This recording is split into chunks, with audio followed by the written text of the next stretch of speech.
తెలియజేసుకుంటున్నాను. మాకైతే ఇది వీఆర్ ఇన్ డ్యూయల్ రోల్, అకాడమిక్గా ఉన్నాం ప్లస్ పొలిటికల్గానే ఉన్నాం కాబట్టి 2 ways we can understand. So అన్నగారు ఓపికగా ఉన్నందుకు వాళ్ళకి మనస్ఫూర్తి కృతజ్ఞతలు తెలియజేసుకుంటూ ఇక్కడ ఇచ్చేసినటువంటి ఉపాధ్యాయులందరికీ హృదయపూర్వక నమస్కారాలమ్మా. మీ సమస్యలన్నీ కూడా మీ ద్వారా ఇక్కడ వినగలిగినాం. దీంట్లో మీరు రైజ్ చేసిన కొన్ని పాయింట్స్ ఉన్నాయి. రైజ్ చేయని పాయింట్ కూడా ఒకటి ఉంది. ఒకటి, మీకు సంబంధించినటువంటి జాబ్ క్యాలెండర్ గురించి ప్రభుత్వాన్ని ప్రశ్నిస్తూ జాబ్ క్యాలెండర్ రెగ్యులర్ ఇంటర్వెల్స్లో రాలేదు అనేది ఒకటి చెప్పారు. రెండోది మనోహర్ చెప్పింది నాట్ ఓన్లీ సబ్జెక్ట్ టీచర్స్ అని కాకుండా ఎక్స్ట్రా కరిక్యులర్ యాక్టివిటీస్ కూడా ఒకటి చేయాలనేది ఒకటి చెప్పారు. థర్డ్, ధనుంజయ అడిగింది ఒకటి ఉంది, మాకు హెల్త్ ఇన్సూరెన్స్ ఇటువంటి బెనిఫిట్స్ ఏమన్నా చూడండి, ప్రభుత్వం దృష్టిలోకి తీసుకోండి అని చెప్పన్నారు. సో ఇక్కడ మనం స్థూలంగా this is not a platform to appeal for vote or anything else. ఇది మేము మీ సమస్యలు అడ్రస్ చేయడానికి లేదా మీ సమస్యలు తెలుసుకుని గవర్నమెంట్కి మేము ఏదైనా రిప్రజెంట్ ఇవ్వడమో లేకపోతే రాబోయే ప్రభుత్వంలో ఎటువంటివి చేయగలమో, అసెంబ్లీలో వాయిస్ ఎలా అన్నగారు రైజ్ చేస్తారనే దాని మీద ఒక మ్యూచువల్ అండర్స్టాండింగ్ మీద ఒక ప్లాట్ఫామ్ క్రియేట్ చేసుకున్నది ఇది. So first of all job calendar గురించి మిత్రులందరూ చెప్పినారు. రెగ్యులర్ ఇంటర్వెల్స్లో జాబ్ క్యాలెండర్ రావట్లేదు అనేది మనందరికీ తెలిసిన విషయమే. ఇక్కడంతా ఒక చెప్పడమేంటి, మేము 2.5 లక్షల ఉద్యోగాలు ఇచ్చాం, 4 లక్షల ఉద్యోగాలు ఇచ్చామని చెప్పుకుంటున్నారు. వాళ్ళు they attended only 1 sector. Public delivery సిస్టంలోనే ఎంప్లాయ్మెంట్ ఇవ్వగలిగినారు. వాలంటీర్స్ అంట, సచివాలయాలంట, ఇవంతా పబ్లిక్ డెలివరీ సిస్టంలోనే ఉద్యోగాలు ఇవ్వగలిగారు. What about the other departments?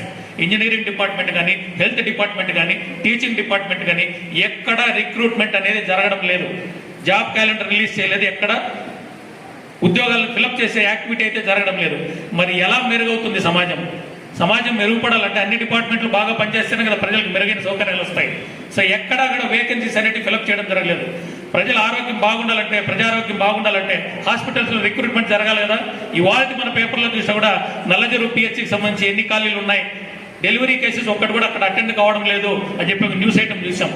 అక్కడ డెలివరీ చేయడానికి డాక్టర్స్ ఉంటే కదా అక్కడ పేదవాళ్ళు అక్కడికి వెళ్ళి డెలివరీస్ అవుతాయన్న నమ్మకంతో అక్కడ అడ్మిట్ కావడానికి. సో డిఫరెంట్ పబ్లిక్ సెక్టార్స్లో ఎక్కడ రిక్రూట్మెంట్ అనేది జరగడం లేదు, not only in teaching department. ఇప్పుడున్న ప్రభుత్వానికి నేను చెప్పేది ఒకటే, వై నాట్ 175 అనే బదులు why not this happened in this sector అని క్వశ్చన్ చేసుకోవాలి. మనం ఉన్నది ఎడ్యుకేషన్ సెక్టర్లో ఉన్నాం. మీరంతా ఎడ్యుకేషన్ సెక్టర్లోనే చూస్తే నాడు నేడు లక్షలాది కోట్ల డబ్బులు ఖర్చు పెడుతున్నారు. లక్షలాది కోట్ల డబ్బులు ఖర్చు పెట్టి నాడు నేడు కొంత చేస్తున్న బిల్డింగ్లు కోలుగొట్టి కొత్తగా కడుతున్నారు, పెయింటింగ్లు వేస్తున్నారు, వెల్ కలర్ఫుల్గా ఉంది. ఎందుకు 25 లక్షల మంది విద్యార్థులు ప్రభుత్వ స్కూల్ నుంచి డ్రాప్ అవుట్ అయ్యి ఈ అకాడమిక్ ఇయర్ బిగినింగ్లో ప్రైవేట్ స్కూల్స్లో చేరినారు? దాన్ని క్వశ్చన్ చేసుకోండి. వై నాట్ 175 కాదు. అంత పెట్టుబడి మీరు పెడుతున్నా కూడా లక్షలాది మంది విద్యార్థులు ప్రభుత్వ స్కూల్ నుంచి ఎందుకు డ్రాప్ అవుతున్నారు? దాన్ని క్వశ్చన్ చేసుకోవాలి. పోనీ ప్రభుత్వ స్కూల్స్ అన్నా సరిగా మనుగడలో ఉండగలుగుతున్నాయంటే ఈ 4.5 సంవత్సరాల పరిపాలనా కాలంలో 4,700 ప్రైవేట్ స్కూల్స్ అన్నా బాగున్నాయి అనుకుంటే 4,700 ప్రైవేట్ స్కూల్స్ మూతపడినాయి.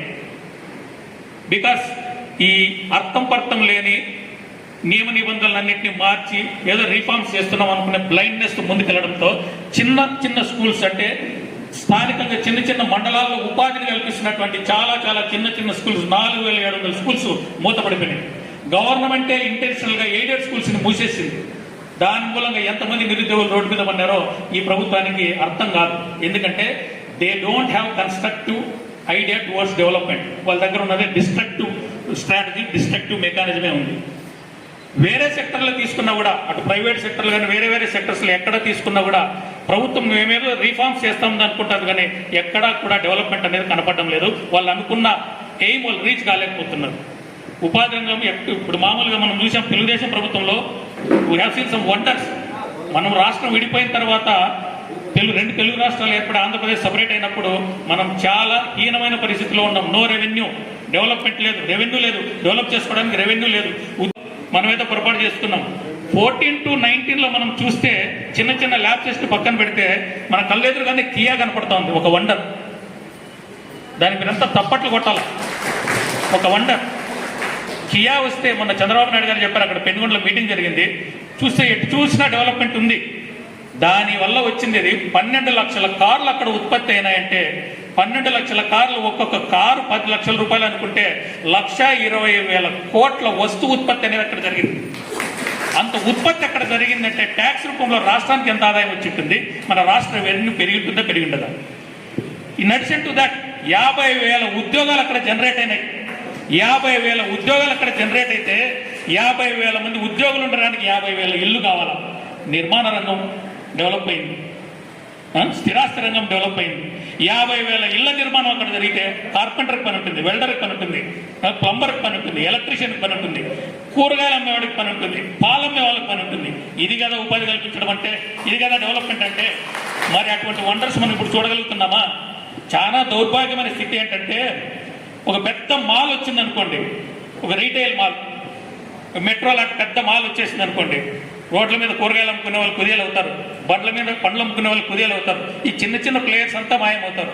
దౌర్భాగ్యం ఏంటంటే ఇప్పుడు ప్రజలకు ఉపాధి ఇవ్వాల్సినటువంటి ఈ ప్రభుత్వము ఒక రీటైల్ మాల్ లాగా కార్పొరేట్ స్ట్రాటజీతో చిన్న చిన్న పల్లెల్లో జరిగే వ్యాపారాలు కూడా ప్రభుత్వం దిగిపోతుంది, వీళ్ళని మూసేస్తుంది, ఉపాధి కల్పించకుండా వాళ్ళ బ్రతుకుని ఛిద్రం చేస్తుంది. మన ఏట్లో ఇసుక ఎవరు అమ్ముకుంటున్నారు? ప్రభుత్వం అమ్ముతుంది. మన ఊర్లో తాగే క్వార్టర్ ఎవరు అమ్ముకుంటున్నారు? ప్రభుత్వం అమ్ముతుంది. మన కొండలో ఉండే మట్టి కూడా మనం తీసుకోలేని పరిస్థితిలో మనం ఉన్నాం. మామూలుగా మనం చూస్తాం, తగ్గించాల్సింది సినిమా టికెట్ల రేట్ల, ఎగ్జామ్ ఫీజుల.